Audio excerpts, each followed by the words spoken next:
Recording.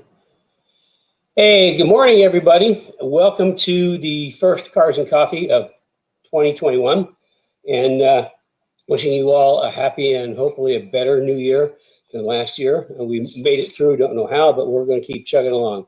This has to be a better year. Welcome to Cars and Coffee. I'm Kenny Brown, and over the next hour or so, I'm going to be sharing a lot of my background and knowledge and expertise that I developed over a long time. And what I do is, this is Cars and Coffee was created just because I had so many people that just wanted to get into my head, wanted to ask me questions. So this is kind of the format. I talk about in Cars and Coffee what you guys want to learn about. The subject matter pretty much comes from the Speed Therapy Society Facebook group. I get questions out of there, and that's why I kind of shape my my Saturday morning talks about. Oh, don't forget, you can be sending your questions in live, and I'll answer them towards the end. So if you really want to know about get the real information about cars and performance, you're in the right place. Like I say, I've got over 40 years of building fantastic cars and professional motorsports.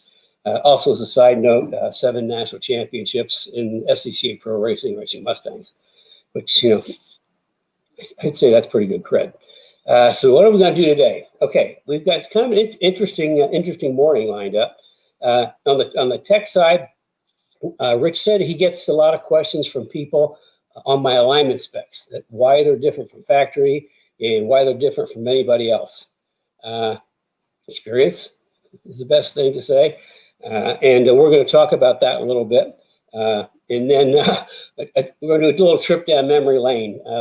As a lot of you know, we moved into a house in September in the neighborhood next to our grandkids, to be close to them. And with the COVID, we can't hardly see them, which is but anyway, in the process, we got, I can't tell you how many boxes upon boxes upon boxes. So we're slowly trying to get through them, and being off for 2 weeks, last 2 Saturdays, gave us a chance to do sort of start making a dent in the tons of boxes.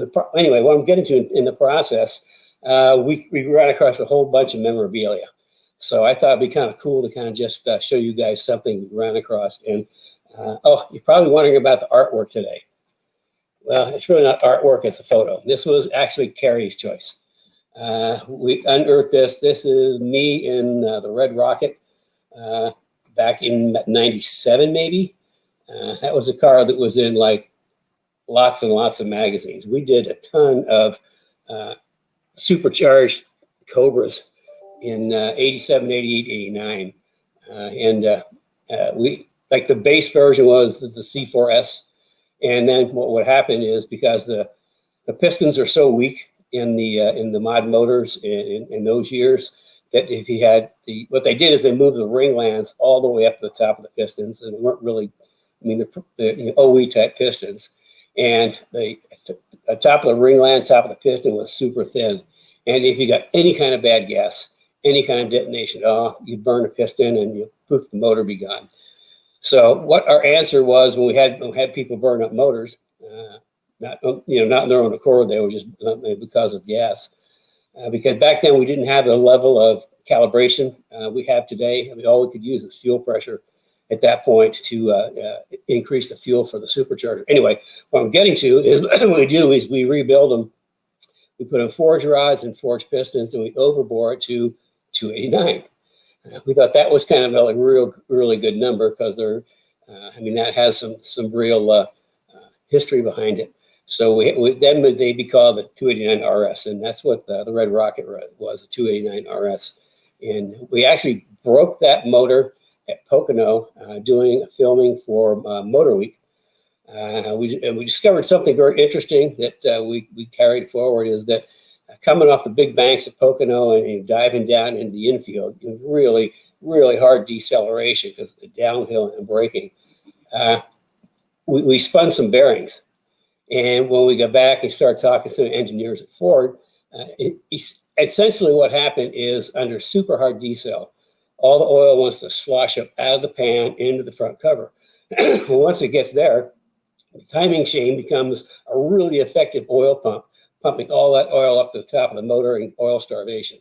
So knowing that, we have started making our own oil, modifying our own oil pans, and we had some sides to them, had some volume, a little baffling in the bottom. But we also put a fence at the very front to slow down or stop the migration of the oil. Anyway, the picture, that's the red rocket. It was in that time, it was a 289 RS. And we did quite a few of those. It's kind of interesting. We bought, 20, 30 plus superchargers from Vortec, but because that car and some of my other supercharged Cobras were in so many publications, Vortec supercharger sales for Cobras went through the roof. So I guess people pay attention to what I do. Actually, Amy found an article on the Red Rocket. Oh. And Amy, if you're here today, why don't you post that in the comments so people can take a look out on that. And we'll also post it maybe on our Facebook page later this week. Cool. Yeah, we keep unearthing all this really cool stuff. Well, I see Cliff out there today, Larry, Brian West, Joe Johnson, some of our graduates, let's say, of the Speed Therapy, alumni of the Speed Therapy Academy. Larry's out there. I saw some other people. The thing moves up too fast for me to see. So anyway, we're going to take a little trip down memory lane. On the show and tell part actually ties into a question. We're going to talk a little bit about IRS again. As you guys know, that when it comes to IRS and Mustangs, this is the place. And we'll get into that in a little bit. And also, we got, this is with a new year, a lot of people start thinking about what are they going to do? The season's coming up. Everybody kind of sat on their hands last year and really are itchy to get going this year. Well, don't forget my 15-minute complimentary consults where I can either answer your technical questions that are like a little too complex to answer on Saturday mornings, or if you're looking to get some direction on a build plan, schedule a 15-minute consult. I'll be happy to talk to you. And anybody that knows the program and knows me, that what your access to me is like nothing else in the market. I mean, it's like just dialing into a huge encyclopedia of cool stuff. So, and my producer's coming up here again. Well, you forgot to mention who's in the photo over there with you. Oh, is Calvin here today? Well, ask him. Hey, Calvin, are you out there? Calvin, that's actually Calvin's head sticking over there. Calvin used to work for us. Yeah, Calvin used to work for us. And he pops up on Cars and Coffee every now and again. Okay, Annabus, I see you're here today. Mike Charles, Mr. Celine. There Calvin is. There you are, Calvin. There's your head up there. So, okay, so let's see, where was I?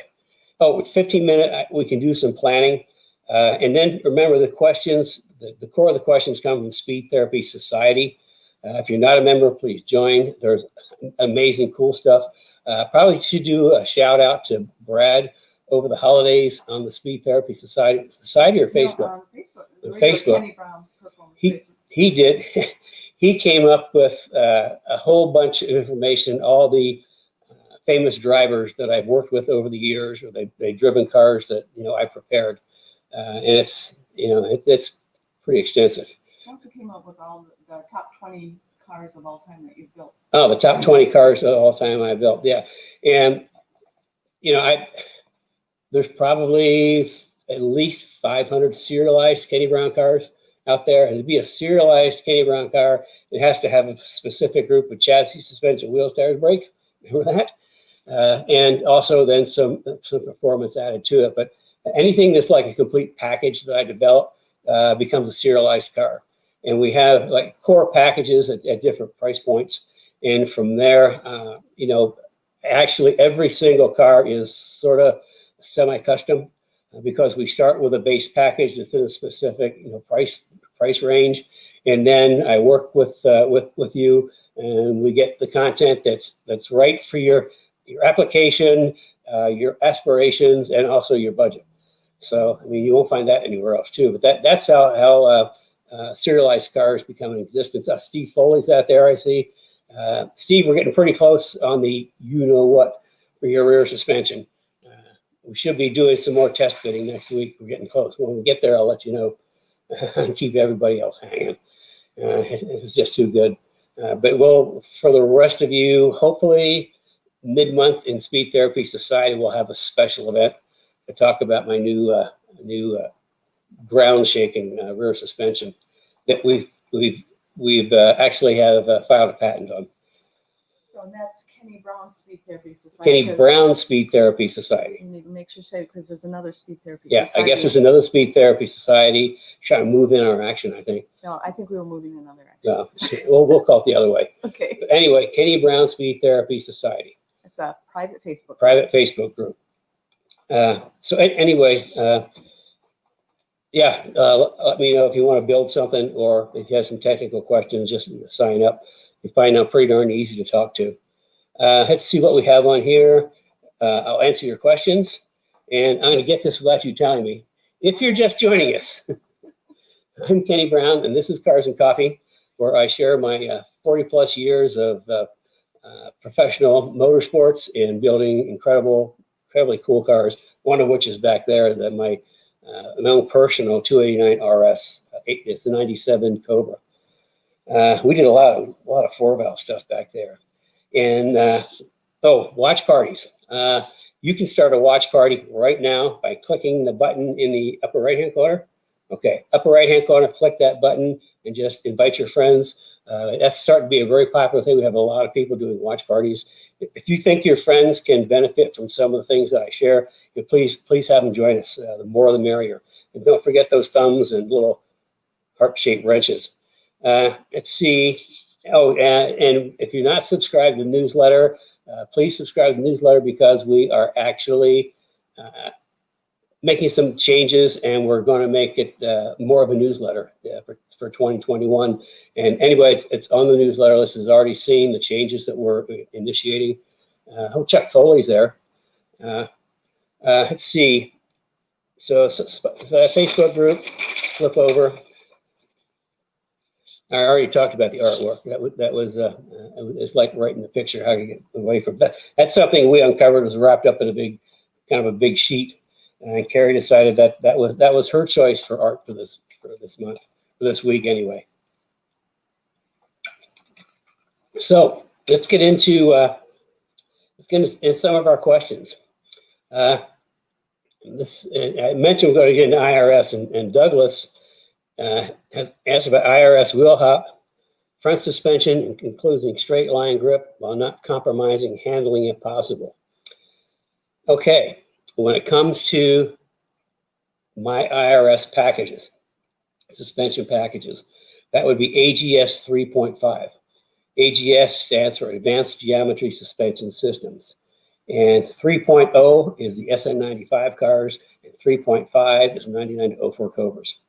And for those that don't know, Genesis, the original DNA for all of my advanced geometry suspension systems, up through 4.0, which is S197, soon to be 4.5.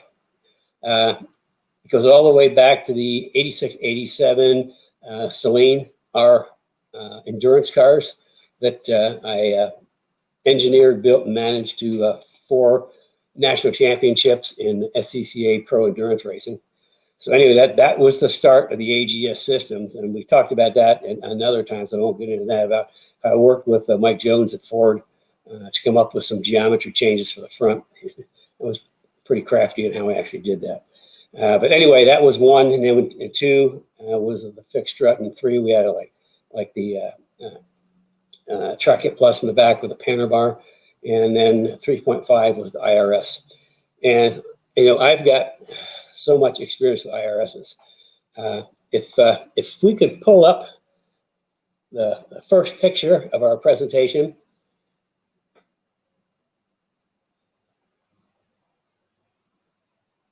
Okay, it's little, it's not big.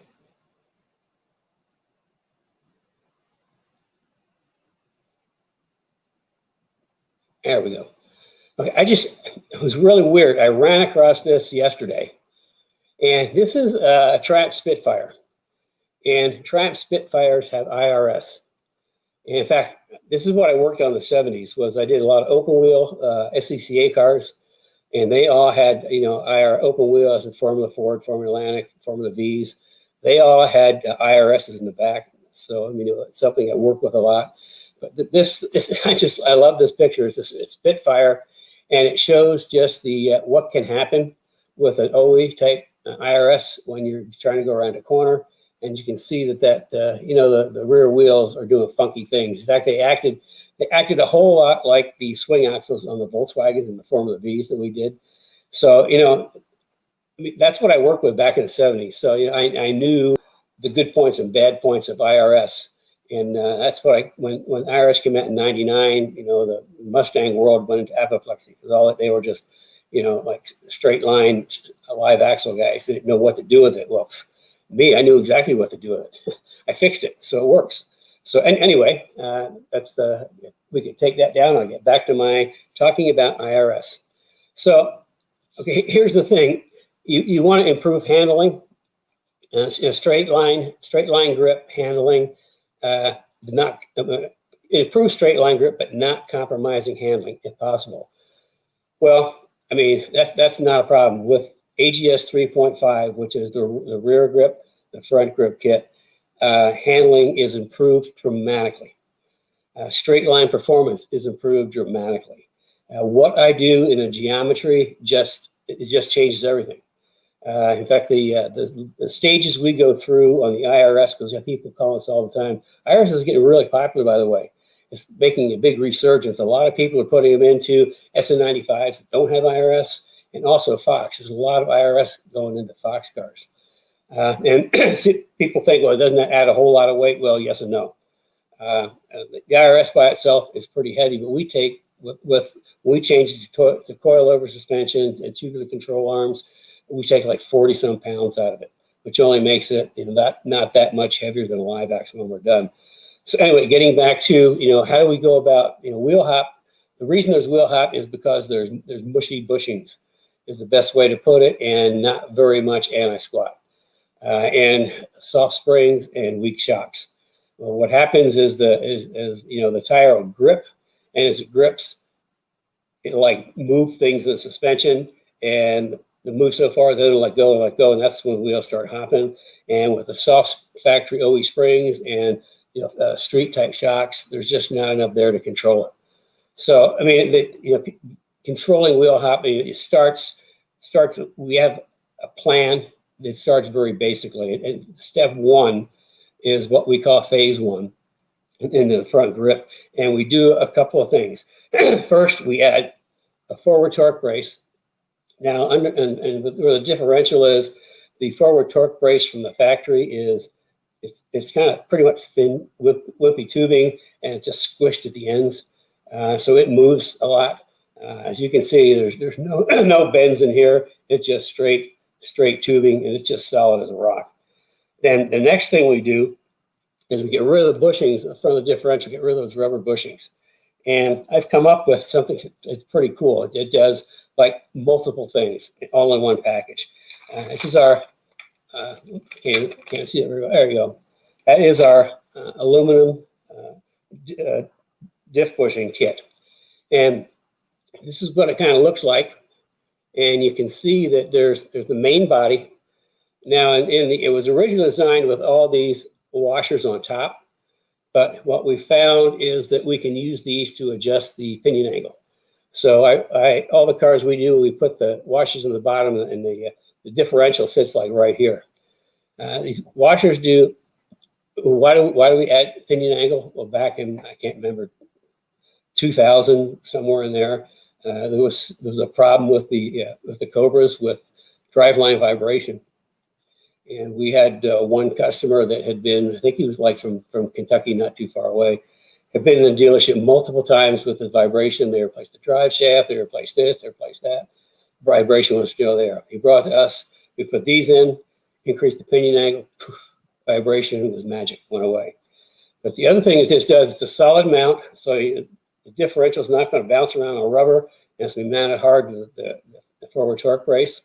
And by having those little, this is all aluminum washers, that also acts as kind of like a heat sink. So to help pull some temperature out of the differential. Now it's not the all within to pull all the heat out of the differential, but IRS differentials, because there's this little aluminum lump that's mounted in rubber. When they get hot, there's no place for the heat to migrate. That's why if you go on track with an IRS car, you have to have a rear diff cooler. Otherwise, you're going to overheat the differential. With a live axle, you got all the tubes and everything. You got a lot of metal mass and surface area to deal with some of the heat. But this helps a little bit of the heat sink, and it also makes a solid mount and takes and increases pinion angle. The third part is our rear steer kit. Now, I don't have a complete rear steer kit to show you. Why? Because we sold out of them earlier in the week, and our new our rod ends did not magically appear on yesterday. It was on UPS like they were supposed to. So this is you get to see the rod now. And what we do on one end, we put a spherical bearing that we can use to lower the inside point. And the reason for that is I discovered, I can't remember, this is well, whenever we were doing the FR 500 stuff with Ford Racing, it had to be maybe 2003, somewhere in there, 2002. Ford did a special S95 Mustang, had double wishbone front, and of course IRS in the back. And we were doing a media event at Road Atlanta, and there was all the Mustang magazine guys were there. And the only people that weren't Ford or Mustang magazines were myself, Max Pappas, and Rusty Wallace. And we did a whole day with, comparing the FR 500s with a Corvette and a Viper. And anyway, what I'm getting to is at the very end of the other end of Road Atlanta, there's two sharp right-hand turns. And I found that going around the second one, when I got to just a certain part of the turn, the back of the car would start to get loose. And I also found, this is before they had the little whoop-de-doo in there, coming up over the hill, that going over the bridge or under the bridge and down the hill of the last turn, the back of the car would get loose. And that's a pretty scary place for that to happen. Anyway, got back to the office and started plugging in the suspension pickup points. Were actually already in my geometry program, but I took a little different look at it. And what I found is when the body got to a certain point of roll, like in a corner, both rear wheels would steer the wrong way. And that's why, you get to a certain point in the back and get loose, is because the wheels wouldn't go the other way. So we found by lowering the inner point, that would reduce some of the rear steer, and that would go on this end, and the other end goes out to the tie rod. It's interesting. I came out with the roll steer kit, and other people in the market came out with a bump steer kit for the back. Well, in my opinion, bump steer happens at the front of the car when you're going around a corner and you hit a bump and the steering angle changes. That's bump steer. At the back of the car, when the car rolls and the steering and the rear wheels turn a different way, that's roll steer. So once again, I'm copied, but people don't know why I'm copied. He named it wrong.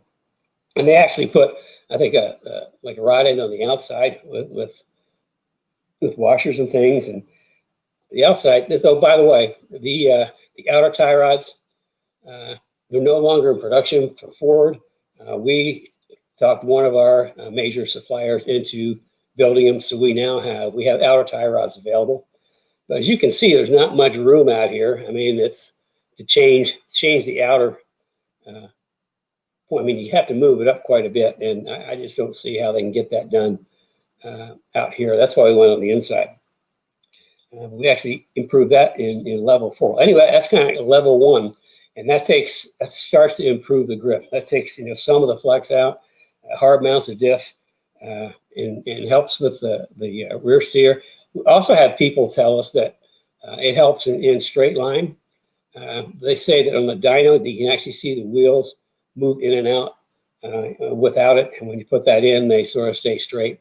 So there's your straight line stability. Now, stage 2 in the IRS is we add the 2 lower control arm and coilover shocks. Coilover shocks, they're actually custom built for me. to my specifications, and we have them either single adjustable or double adjustable. And the reason for that is with coilovers, I can put any spring rate in there I want. And people that have got coilover packages from us know that every coilover package customer talks to me, and I figure out what they're doing with their car, come up with the spring rate that's going to work for them. So anyway, we put the right spring in the back. So we've improved the front as far in a differential for moving around, and we've taken the rubber bushings out of the lower control arm, and we've added real shock and real spring to control any movement. So it's kind of like phase 2. Phase 3, we add two upper control arm, which takes the weight out. I don't know if you ever had one of the upper control arms up, it weighs a ton. And then level 4 is like the pièce de résistance. We take the carrier, and in essence, we move all the points, all the pickup points, suspension pickup points. We add some anti-squat, which is there's only so much anti-squat you can add to an IRS car. Anti-squat has to do with how quickly how much the car drops in squat before it starts putting pressure on the tires. And without anti-squat, the car is going to drop a lot before it starts putting tire on the pressure. So you add anti-squat, it's going to put pressure faster. That's why, like in our AGS 4.0 for the S197 Mustangs, we've got anti-squat built into the back, which is like grip. It's just all about front grip. Anyway, we add anti-squat, we move pickup points around, so we reduce the roll center migration. The roll center is the point that the back of the car wants to roll around, and kind of stabilizing that. And I've got exactly where I want it. I adjust it, and that's a secret where it is, but it's right where I want it, and it pretty much mirrors a lot of the race cars where I've worked on over the years. And we also, for the rear steer, we move that inner point down even more. So we take all the rear steer out, so those are always straight. So, that whole rear package it does amazing things. And then to tie together the front grip, which is the K-member control arms, offset rack bushings, again, adds geometry, takes 40 pounds off the front. So, the whole package for SN90, SN95, Cobras, it works like a charm. And also for the front, I have coilover struts custom built for me based off of my preferred, let's say, shock valving. I've got a book about that thick of shock dynos, and there's certain things I like. And we went to Strange up in Chicago. We lived there, and I talked to Dimitri. I had all these dynos laid out. I said, this and this are the ones I like. Can you do that? He said, sure. So they're custom building the shocks to my specifications. And again, we can control spring rate. If you're on the street, it's going to be a lower rate. If you're on track, it's going to be a higher rate. Anyway, that's for the SN95. So as far as wheel hop, we take out the wheel hop. The front suspension has great geometry, which actually gives you tremendous stability at high speed because there's a whole bunch of caster built into it. People learn about caster in the Speed Therapy Academy, which I'll talk about in a minute. I think we spent 2 whole weeks just talking about suspension geometry in the Speed Therapy Academy, and why I do things so differently. So that's kind of like the whole package for the adding grip, straight line grip while not compromising handling. We add straight line grip and improve handling. So that's the whole package. And if you want to know more, schedule a 15-minute. We can chat about it. And Carrie is here. Yeah, I just wanted to mention that we did a IRS workshop, one-day workshop last year, I guess I can say, and we're planning another one this year. So look for it in the talked about in the Kenny Brown Speed Therapy Society. There you go. IRS workshop. Okay, moving right along. I hope I answered your questions, Douglas. This is Ellis. Now this is typically a question we wouldn't normally answer because it's not about a Mustang, but I thought it was interesting enough to share it with you. Now his question, he's doing a 65 AC Cobra replica. I'm not sure, it doesn't say which one it is, and he's building it for autocross and track days. He said, now here's the question, what modifications do you recommend adding torsional stiffness? What is the ideal suspension geometry? And how do I set her up for endurance? Well, I'll work backwards for endurance. It's really simple. Overbuild everything. Heavy duty, everything. All grade 8 hardware. any parts or components you have, do next level up. Just, it's no difference than endurance racing. In endurance racing, we build things strong, hefty and strong, and just upscale, upsize everything for endurance, so it just lasts. But as far as without really physically looking at the car, this is really difficult for me to answer because I don't know which of there's a bunch of different quote COBRA replica kits out there. Some are better than others, and some are worse than others. I think there's more worse than others and better than others, because the people that build them they don't really understand that much about suspension geometry and chassis. Anyway, what I'm getting at about the best thing you can do in the Speed Therapy Academy, we spent a whole night just talking about chassis, building chassis, race chassis, monocoque chassis, and we go into a lot more detail on what it takes to build a rigid race car. But just on the very basic side, what I can show you is what I do to stiffen up. Like, we started working on Fox cars, but they were just tin cans. So we started developing systems that improve the chassis rigidity. And we have, for like S95 and Fox cars, we have the matrix system, which consists of a subframe connector, jacking rail, and then also the matrix brace. And magically appears. Can you make it bigger? Here we go. Little words at the bottom are covering it up. Oh, I can't get there. Okay.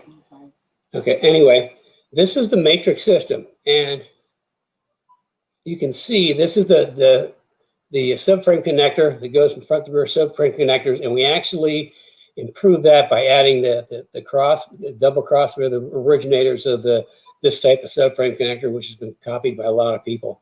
And that bolts to the seat so that we reduce the span versus captured ratio. Also, that helps the actual subframe connector from twisting, which makes the whole really rigid. Now, this is the jacking rail we put along the pinch weld.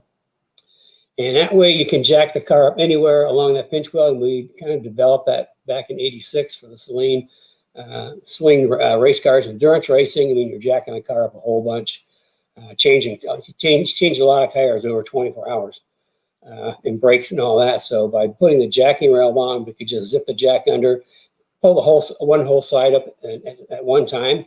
And then when we're in the pits, we put jack stands front and rear, which open up the hole underneath. Anyway, that's a jacking rail. And we connect them with a matrix brace, which it goes from jacking rail to a subframe connector, and that actually goes to the subframe itself. What we do is you add 1, 2, 3, 4 triangulations per side. That's 8 total triangulations. And the difference that makes in chassis rigidity is pretty stunning. I mean, we've had people, not drive 100 yards and say that my car is completely different. So, I mean, that's about the best, I get the best direction I can tell you, triangulations without actually seeing your chassis. It's hard for me to say. Okay, I'm done with that one for now. Okay, so then like I say, if the car were here, I could come up with a whole bunch of stuff, and I've always wanted to completely rebuild one of those things and make it like a handling monster. But as far as the let's see, ideal suspension geometry. Boy, I mean, that's the question is what suspension do you have to start with? Again, in the Speed Therapy Academy, we spent 2 whole weeks in suspension geometry. And what's interesting about that in the academy, every week there's for one subject there's like a PowerPoint presentation, and those PowerPoint presentations live in the resource part of the academy for people to go back and look at time and time again. The only immersion session that we did that the PowerPoint is not available for is geometry. And that's because I talk about things I really don't want out there. When you're in the academy, I share things that nobody else really knows. And so we don't, that's not available. But you learn a lot about suspension geometry. So, I mean, if you really want to learn about this stuff, sign up for the Speed Therapy, the Speed Therapy Academy.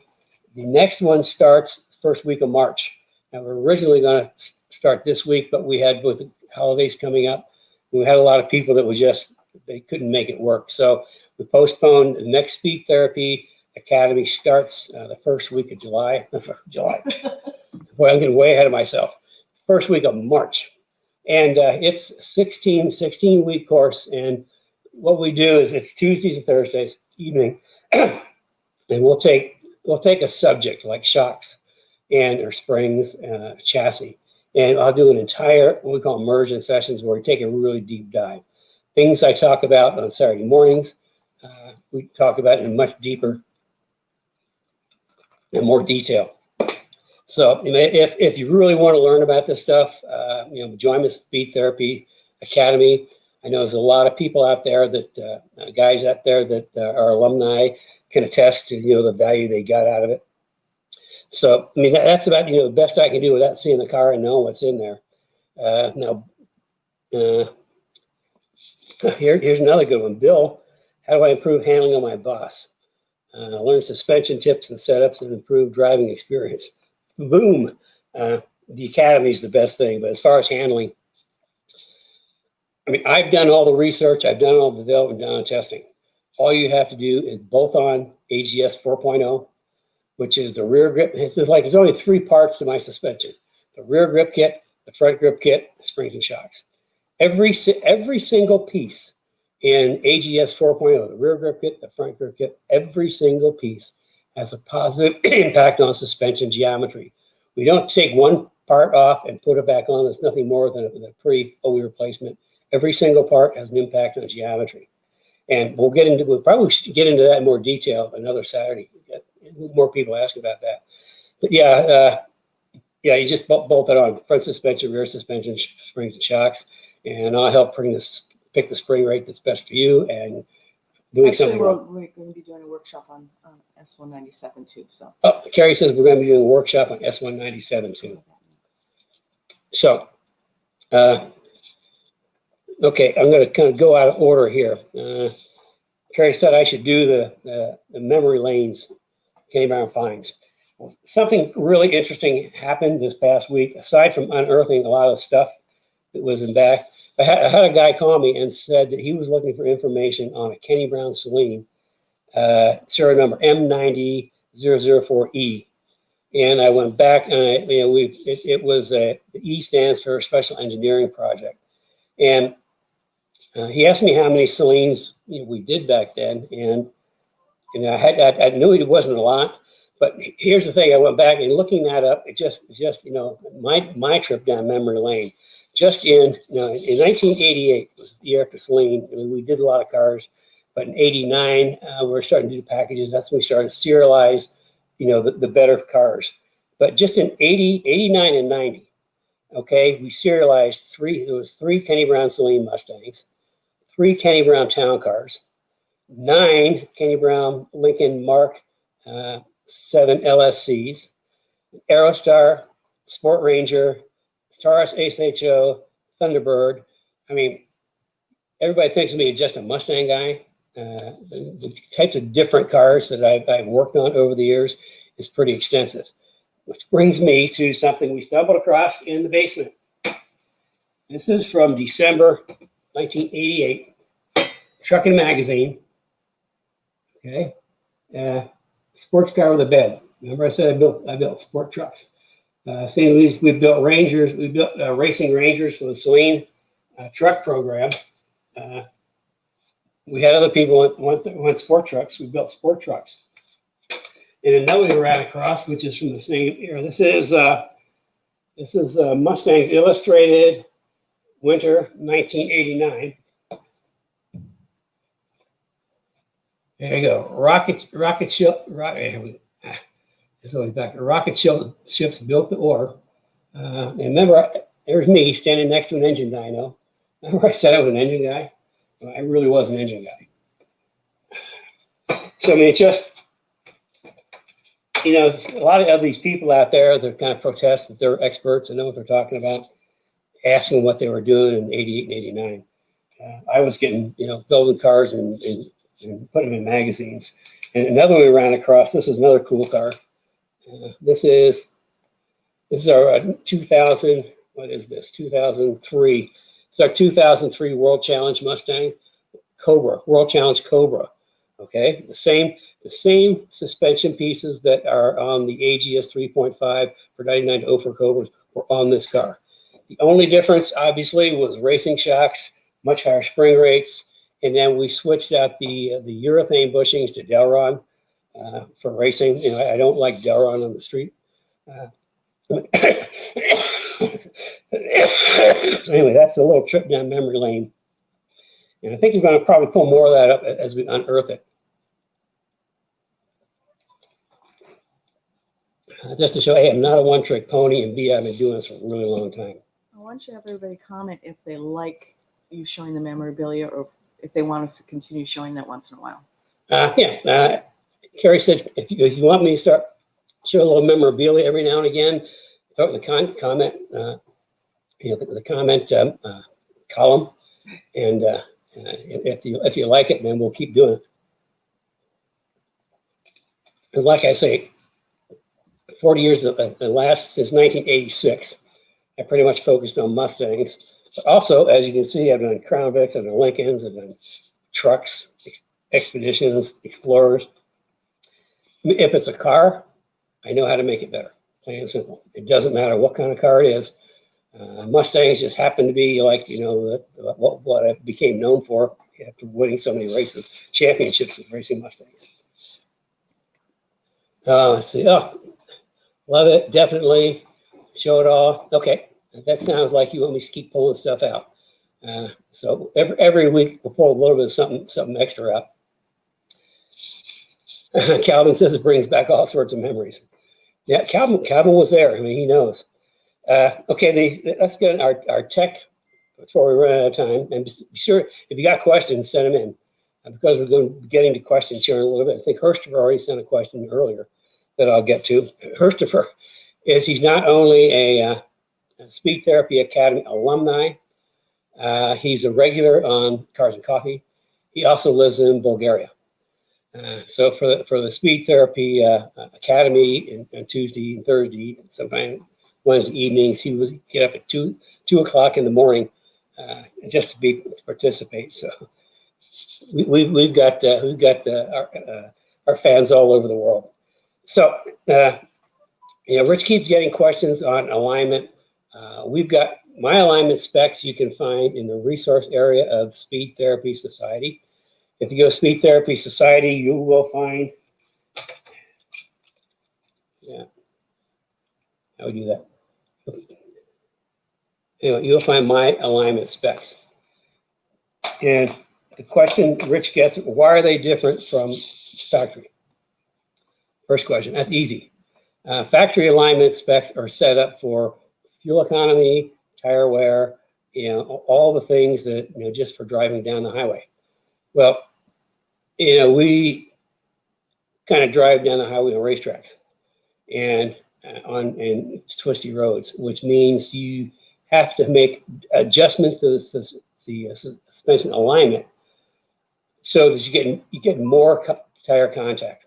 Okay, and again, we talked about this in the academy on the whole geometry thing. But in essence, just from the front end, a Mustang has what's called positive roll front suspension, which means the more the car rolls, the more the outside tire goes positive on camber. That means the bottom tips in, which means you wear the outside of your tires down. I don't know, any of you have been to track events where somebody go out with a moment stock car, run the daylights out of it, and there's all of a sudden there's outside of the tire is cords are showing and the brand new on the inside. That's because they're getting positive roll. So we add negative camber for handling. On the street, it's like -1 to -1.25 negative camber, maximum caster. All the caster Mustang will take because caster is high-speed stability. It also helps with anti-dive in the front, and you've got to be a Academy member to understand what I mean by that. And it also helps turn in and camber gain. It does a lot of things. But we add negative camber so that when you turn the wheels and the car wants to go positive, the tire is going to be flat on the surface, getting good contact back on track.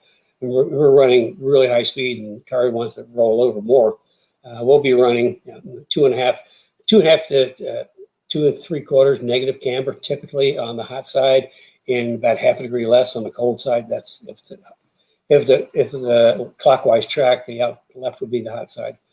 But the thing is, we've had people that say they're running 3 degrees negative camber and they want camber bolts to add more. If you're 3 degrees negative camber, it's not right. You should never be at that much negative camber because you're not putting very much tire on the ground. The first thing I'd say is increase your spring rate. The car's rolling too much. Next thing is, that'd be the first, the springs and shocks. You got to get a big spring in there. Real quickly, factory springs on the front of S197 are like 137 pounds. Aftermarket springs, you can buy off the shelf for maybe 200, 220 tops. My street performance package is 350. No, sport touring is 350. Street performance is 400. Intermediate track is 500, 550. And advanced track is 650. Spring rate, but you got to have the shocks to go with that, and you learn about that in the academy as well. And if that sounds like a lot, on my late son Paul's World Challenge car with JRZ Motorsport shocks, we were running 850 to 1,000 pounds for early slicks. So you got to put spring rate in. If the car is rolling, if you're tuning up the outside of that tire, you got to put more spring in. You should not ever be at 3 degrees negative camber. You should be living at that 2.5 is where you should be. And then also, as far as toe, everybody wants to put toe into a car, and we give our specs and they go to alignment shop, and the guy questions, toe out. We put like a 16th or negative 0.25, negative 0.3. The reason for toe out is toe out actually helps turn in. Okay, you can't have your front wheels with zero toe, because the zero toe, they're going to kind of do this going down. You need to be towed in or towed out to put a little scrub on them. So with toe out, the car will turn in a lot better. So that's why I run toe out in the front and in the back on IRS cars. It's 1.2 negative seems to be the best for handling, and we reverse it a 16th toe in. And the toe in is for just to keep the back tracking straight. So toe out front, toe in, and why I do it, 40 years of racing.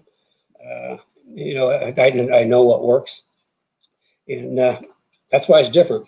But you can actually get this. In the resource section of the Speed Therapy Society. What is it called? The Kenny Brown. Kenny Brown Speed Therapy Society. Facebook group. Kenny Brown Speed Therapy Society Facebook group. Okay, and here she comes, the computer, which means it's ready for questions. I'm ready for questions. Did you finish? Yeah, I think I've been through everything. Okay, cool. Well, I'm getting set up here. Why don't we all give Kenny some love and give him some thumbs up? That would be great. Yeah, that helps. That helps, kind of spread it around. And from a Facebook standpoint. From a Facebook standpoint. Yeah, play a bunch of games with Facebook. Okay, so let's start out with. Get to the comments. Okay, we have Larry Martin is waiting for your radiator. He also has a brake question. Okay. And I need to find that. Larry Martin. So he should receive it. I think it shipped last week. So he should receive it. Triple pass radiator. Yep, triple pass. And that we developed a number of years ago. We worked with one of our suppliers and developed a triple pass radiator for Mustangs. We have SM95, SM97, and S550s. And real briefly, the triple pass, first of all, it's triple thick. It's a 3-core. It's also, there's the fins are smaller, which means overall there's like 17% more surface area. But with a triple pass, a single pass, the hot air comes in the top on the passenger side, kind of goes across and out the bottom, which means you don't get a lot of airflow or a lot of water flow in the corners. Stock car guys for years have run dual pass because it's mostly GM. I guess it works better for them where it goes in one side around and out the other side. Impractical for a Mustang because the ins on the passenger top and outs on the driver bottom. So we developed a triple pass. It comes in the top, goes across, makes a U-turn, goes back across, makes a U-turn, goes back across again. So by that, we're exposing the coolant or water to far more surface area and far more cooling, taking out more BTUs. We had one customer with a GT350 at Road America having continual heating problems. It takes like 20 degrees out on the street and 30 degrees temperature out on track. It's pretty cool. I think Joe Johnson's going to be going for a triple pass radiator for his GT350 here pretty soon. So anyway, what's a breaking question? Well, I got sidetracked on radiators. Well, we're going to be having a triple pass radiator come to the shop with one of our cars. They're custom built, so we don't have them on the shelf. Yeah, we don't have them on the shelf. They're built to order. But anyway, so we'll be showing that on Cars and Coffee soon, along with S550. I know there's a question out there about S550s. We'll be showing S550 rear diff kit, differential kit as well. So here we go. Let's go with, we have lots of questions today. So we're going to run late today, guys. Larry.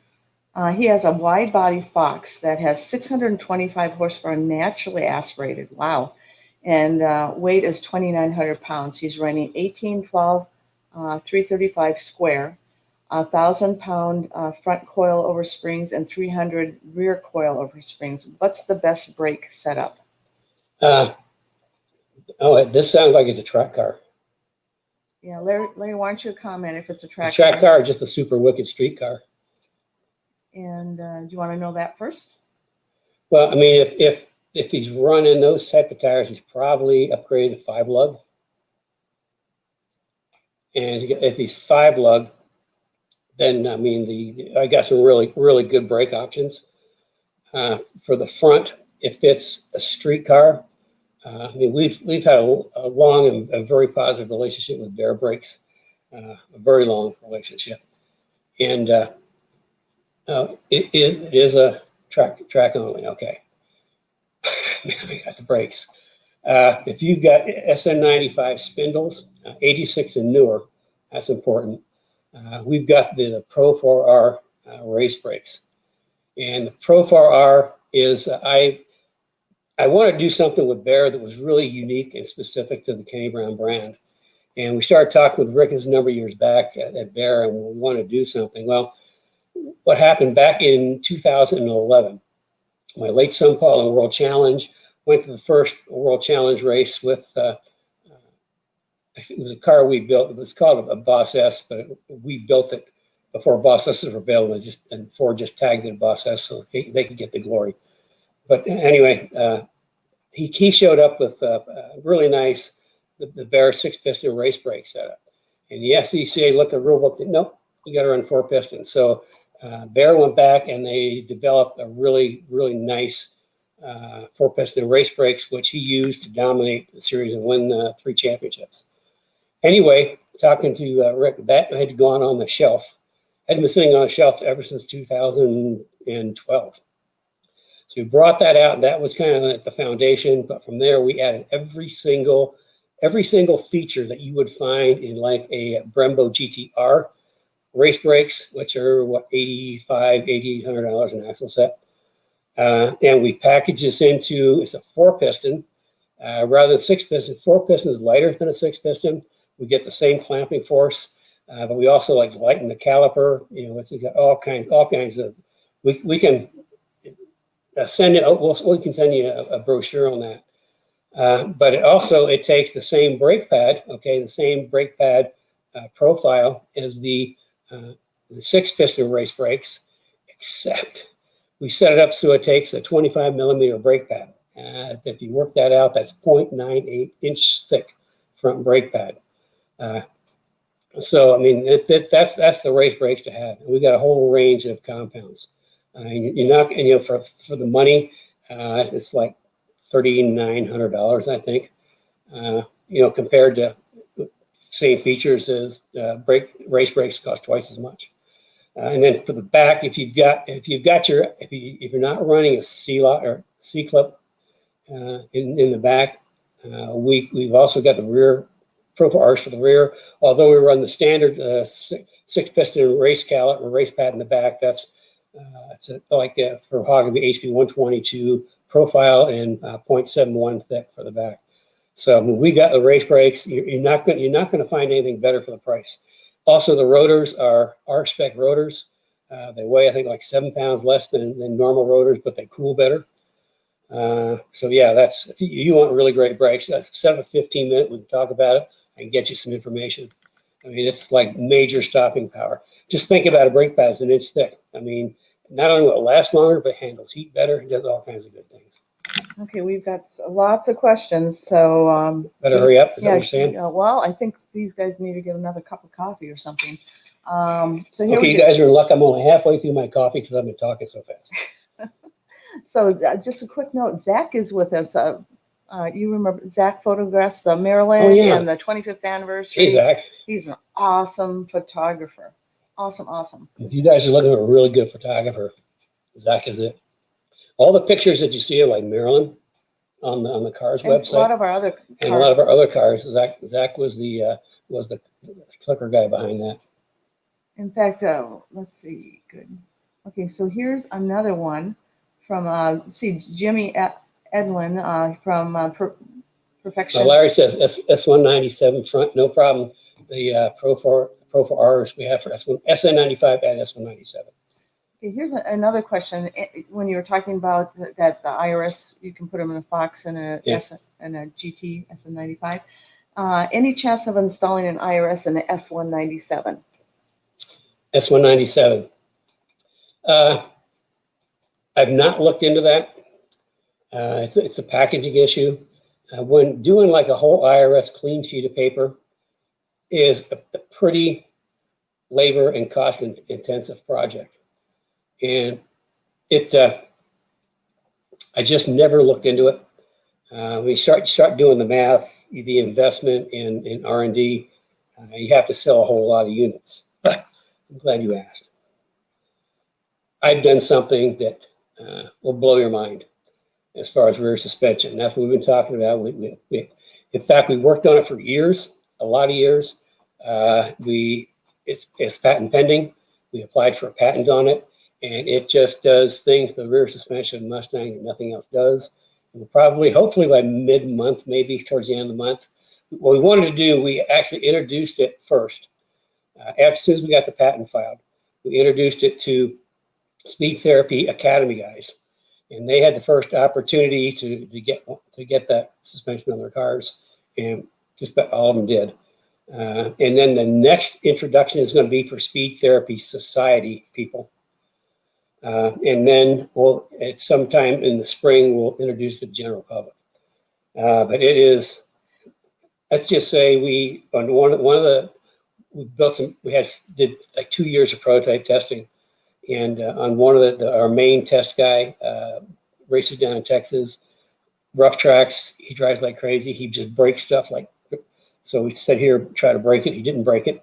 He did help us with identify some potential durability on wear issues that we updated twice for him, and then we've updated again for production. Just long story short, we put it on his car. He typically ran 10th, 11th, second or third in class, pretty regularly.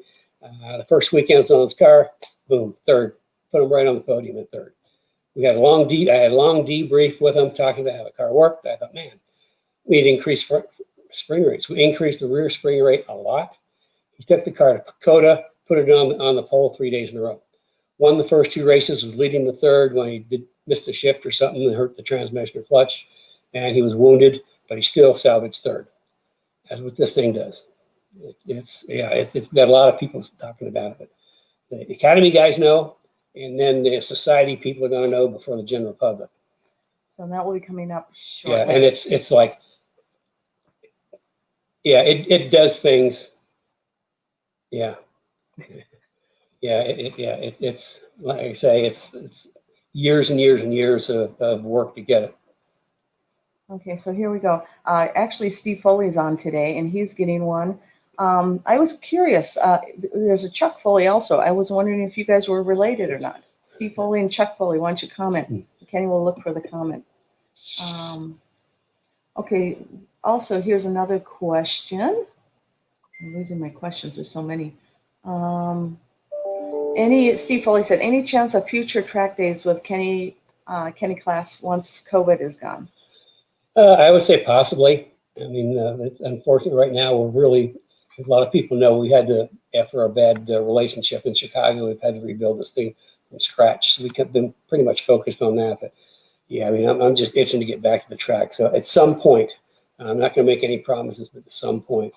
What did Kobe ask about? Oh, I lost Kobe's question. Kobe? It was probably at the end, and I can't lose my point. He absolutely loves history, and I know he has the IRS on his car too. Oh, Kobe has, let's see, camber plates, also camber bolts. We recommend the strut mounts being all the way out, all the way in, and adjust the final camber with the bolts. Okay, typically with the S197, with the front grip kit, with the geometry changes we have, with the right spring rate, we don't use camber bolts. I mean, we get everything we need right from the top. But as far as adjusting, if we're going to do it, I'd add a degree of camber first to the bolts on the bottom, and then you've got more room at the top, depending on what camber plate you have. But remember, all the caster just get the top of those struts as back as far as they'll go. But you know, if you listen to any of the handling stuff, you know, you work with your barometer. You get your tire pressure first, and then you start working on camber with your barometer, and you start in and work your way out. Okay, so here's Christopher's question. He actually gave us a question before the Academy or the Cars and Coffee. He says, I have a question regarding mixing and matching tires for street driving. Is it okay to have different compound tires, for example, hard fronts and soft rears for the street? How will this affect handling of the car? Now he does street, you know, he knows street. And yeah, okay, it just depends on how hard you're driving. I mean, if you're just driving around the street, it's not a problem. If you start driving hard, what impact it would have on handling would make the car push, and which means understeer. And the reason for that is your rear tires are going to have way more grip than the front, and they're going to balance is going to overpower, and you know the car is going to pick up a push if you're driving really hard. Now, if you're just driving it to and from the track or around town, I don't think it'd be a whole lot of difference. But I mean, you've got sticky, let's say sticky slick. So that not slick as in slicks, but as slick as in slippery. So you would be sort of overpowering as far as balance. Your tires would be out of balance. Okay, next. Okay, so we also have let's see, Chuck Foley. He is wondering if he has an S550, and he's wondering if you can talk about more handling and stuff, or you have it on the S550. Okay, the S550s. I got to tell you, Ford did an absolutely knockout job on the 550s. The chassis are really rigid. They've got you know an advanced type. They've got a double link front McPherson strut, IRS rear. They've done a lot of work on that car to make it work. It's interesting is moving in time from when we started doing in the mid '80s, doing the Fox cars through time. You know, every new generation of Mustang has gotten better. And the 550s are, you know, they're so much better. In fact, we really don't need to do much to it. I mean, it's so good. But we've got jacking rails, which everybody needs jacking rails. And our jacking rails are a little different. They're not just a bar that bolts up underneath. It's actually a fabricated jacking rail. I mean, by fabricated, it starts with sheet steel, and we bend it, cut it and bend it, and then weld it so that there's what it bolts to underneath is at a 5-degree angle. And a lot of the jacking rails that are out there bolt in, and they're at a 5-degree angle, which means you're just jacking up on edge. We actually fabricated it, so it's kind of like a what do you call it when something's not really a rectangle? Oh, okay, I lost it now. I could have told you. Yeah, you. and anyway, so it's the pattern is so it's got a 5-degree where it bolts. It's a 5-degree angle, and then it's flat at the bottom. So, but outside of that, just springs and shocks, front sway bar. No, I do not change rear sway bars. The back of the car can get pretty loose on its own. But we've got a couple different spring and shock packages. We're putting more spring into them. We've got a 550 car, Kelly's car, we've been using to develop. I've got Sport Touring spring and shock package with our JRZ single adjustables. You've got a street performance, intermediate track, and an advanced track, using all the same shocks, just different spring rates. I mean, just putting springs and shocks on them. And the other thing is we put, if you've got like the performance package, we've got 2-piece slotted rotors, which are a huge improvement for braking. And then we've also got like big brake kits. We've got like a standard 6-piston brake kit. We've got a monster 15-inch brake kit. But yeah, I mean, you don't have to do a lot to really make them work. But again, set up a 15-minute, we can talk about it. Okay, so Brian West, trapezoid. Trapezoid, thank you, Brian. Yeah. Brian's always there to help us. Yeah. Brian is kind of like our, he's an alumni. He's kind of like our mini encyclopedia. He always comes up with stuff for us. But yeah, okay. The subframe connectors are a trapezoid. Okay, we also have, I think I'm missing a couple questions here. I'm going to add, this is, so Bridget started a watch party, and these are the comments that are coming in from her watch party. Oh, yay, Bridget. So Matt Sluss, I'm not going to pronounce your last name, I guess, has an old 03 Cobra Kenny Brown poster. You remember Cobra posters? Yes. Do you? That's the black one? Is that the black one? I don't know. Ask, Matt, why don't you respond, and Bridget will get back to us on that. He also has. That's a black one. We actually still have some of those. Oh, are those the ones? Yeah, we just in moving around, we found a big box of them. Yeah. So yeah, so I guess we do still have those posters. John Salmon wants heck yes on talking about more memory stuff, some of the stories. Wright says that sure, it's fun to see if I might have any of the magazines in the collection that features your incredible work. John Salmon says, good old days, your system is so awesome. We used to use truck springs. So that's cute. Fred Fincher, I have the history behind the builds. That's what makes the story real. Jay Myers, great topics today as usual. So anyway, just keep up the good work. Well, I try. I mean, it's like, we started this because people just, I do like these tech seminars at like track days and other like guest speaker things, and people always come up to me and say, man, if I could just tap into your brain. Well, that's why we started the whole Cars and Coffee thing. That's why we do the workshops, and that's what the Speed Therapy Academy is about. Oh, I got my nifty Speed Therapy Academy shirt on. Yeah, because Speed Therapy Academy, you get a nifty shirt, you get a notebook. And the reason for that is all the immersion sessions are, like I said, they're PowerPoint. So you can download them, 3-hole punch them, stick them in your notebook for reference, except the geometry one. Okay, and Tim Allen says, when this is regarding when you were showing the Ranger Truckin' Magazine, he says, holy cow, Truckin' Magazine, what engines were in the Rangers? They had the 2.3 overhead cam. Okay, so that's that. And I think we almost have all the questions.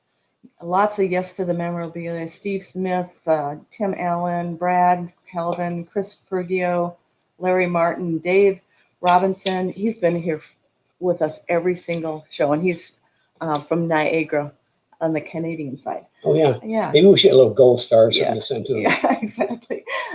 Keep it coming. Love the older cars and trucks. Chuck Foley said that. Roy Wallace, the older photos give me an idea from my 03 NASA Road Racer. Tim Allen said the best. If you've got a NASA, if you're racing NASA with a Mustang, let me see if I can help you. So I don't know if you mentioned this or not, but this is regarding your question, Chuck Foley. Alignment specs. Tim Allen said the line specs are outstanding, and Herstifer has a S550.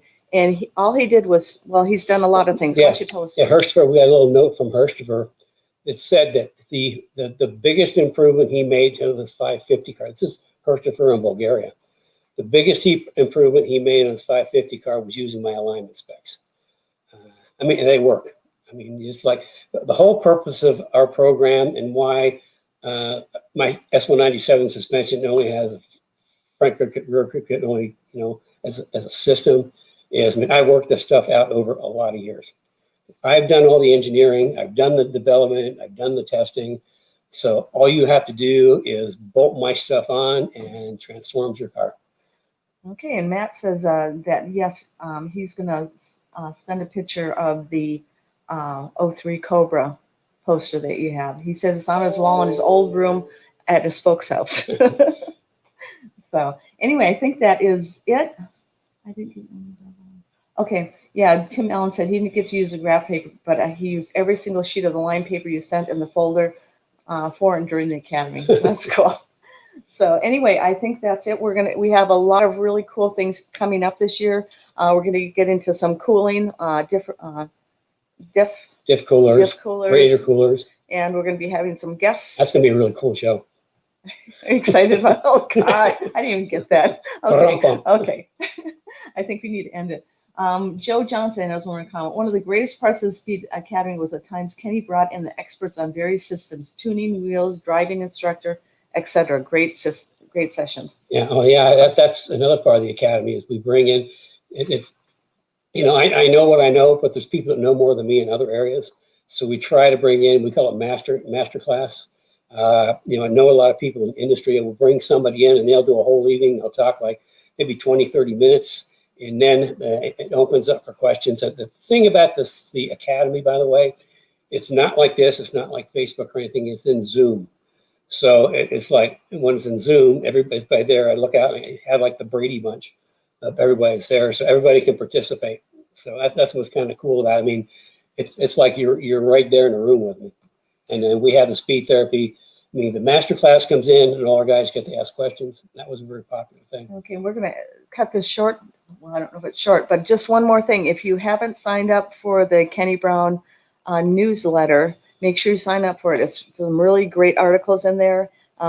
This past week we did one on a customer profile on a GT 500 RS. Yeah, that was in the King of Street competition. Did really well. Yeah, as a side note, he wanted to do the King of Street, and it's a GT 500, but he only had about 800 horsepower. 840. Yeah. 840 horsepower. But the comments came out. It was the absolute best driving King of Street car, the best driving and handling King of Street car ever.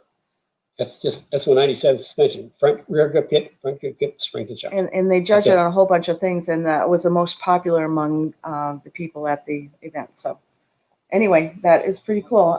So next week. What are we doing next week? I think if everything comes in, we're doing cooling. Oh, I think if everything comes in, we're doing cooling. If not, I mean, again, send your questions in through the society, and I craft my Saturday morning talk with you. Well, right now it can be fireside chat because it's pretty darn chilly out there. But I craft my Saturday mornings all around, you know, what you want to know about. I mean, that's the whole purpose of this. You tell me what you want to know about, and I'll share what I can. Okay, if that's it, we're going to wrap up. Wait a second. Okay, finish my coffee.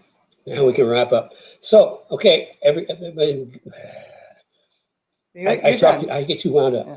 It's been nice seeing you all. I really appreciate the comments. We'll dig out some more memorabilia and see what we can come up with for you guys. Because I mean, there's a lot. And there's at one point in time we had we listed all the magazines that we were in. It was like 10 pages, single space, 2 columns. Okay, I'm going to extend it one more time because Kenny and I are having a debate here. I think we should hang Kenny Brown stuff up on the wall along with his art collection. He doesn't want to because it's him up on the wall.